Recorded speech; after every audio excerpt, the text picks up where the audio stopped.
Buenas tardes, mi nombre es Luz Dari Castillo, soy estudiante de la Corporación Iberoamericana en licenciatura en Pedagogía Infantil y hoy vengo a hablarles sobre la historia de la geometría. Para iniciar, vamos a dar la definición de la palabra geometría. La palabra geometría procede del griego antiguo que significa medida de la tierra.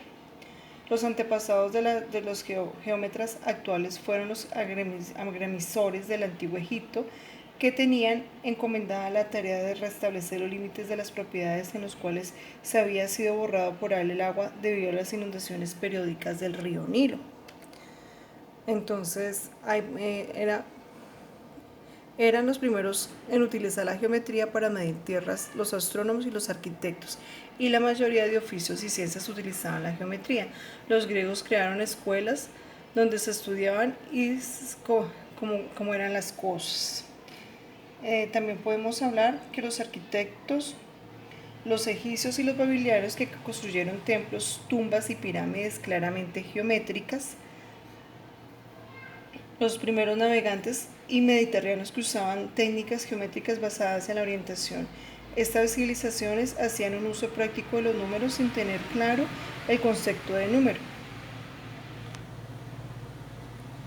Encontramos los precursores o autores de la geometría y entre ellos encontramos a Tales de Milenio, quien fue calificado como el primer filósofo matemático, geómetra, físico y legislador griego, a quien se le atribuye la enunciación de dos teoremas que llevan su nombre, los teoremas de Tales, y es que consisten en indicar el pensamiento científico, filosófico, griego y occidental.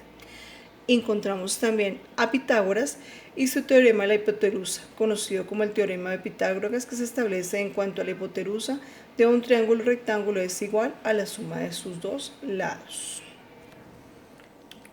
Encontramos a Euclides, conocido como el padre de la ciencia, quien es conocido como uno de los primeros matemáticos más importantes de la historia. Euclides, sin lugar a dudas, el matemático uno de los más famosos de la antigüedad y quizás el más nombrado y conocido en la historia de la matemática. Se conoce de él poco de su vida, sin embargo, es ampliamente conocido todo lo que sabemos con relación a su libro Los Elementos, el cual ha tenido más de 1000 recopilaciones, donde nos nombra los postulados, y el primero es: dado que dos puntos pueden trazar una línea recta, los une. Cualquier segmento puede ser prolongado de forma continua de una recta y limitando de la misma dirección. Se puede utilizar una circunferencia del centro de cualquier punto y radio cualquiera. Todos los ángulos rectos son iguales. Si en una recta se cortan, las otras dos forman un ángulo interno y de un mismo lado, los menores de los dos rectos, estos dos rectas se prolongan indefinidamente, se cortan del lado del que están los ángulos anteriores y de los rectos. Por un punto exterior, una recta se une y se traza de una misma paralela. Entonces encontramos como punto de partida de lo que nos hablaba Euclides, el punto, la línea y el plano, que son los elementos que él utilizó en su obra.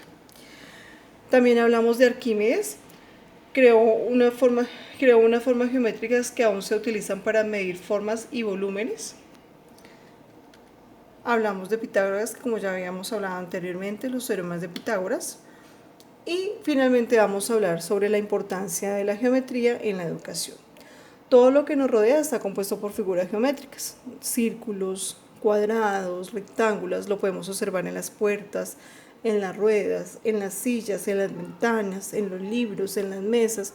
Todo tiene una forma geométrica. Inclusive nuestro vocabulario está compuesto por formas geométricas. Siempre decimos círculo, cuadrado, rectángulo, la línea, el punto. Entonces, de ahí la importancia de que el niño desde muy pequeño aprenda a conocer, a reconocer y a buscar el significado lógico y a desarrollar su pensamiento lógico con relación a estas figuras geométricas. Muchas gracias.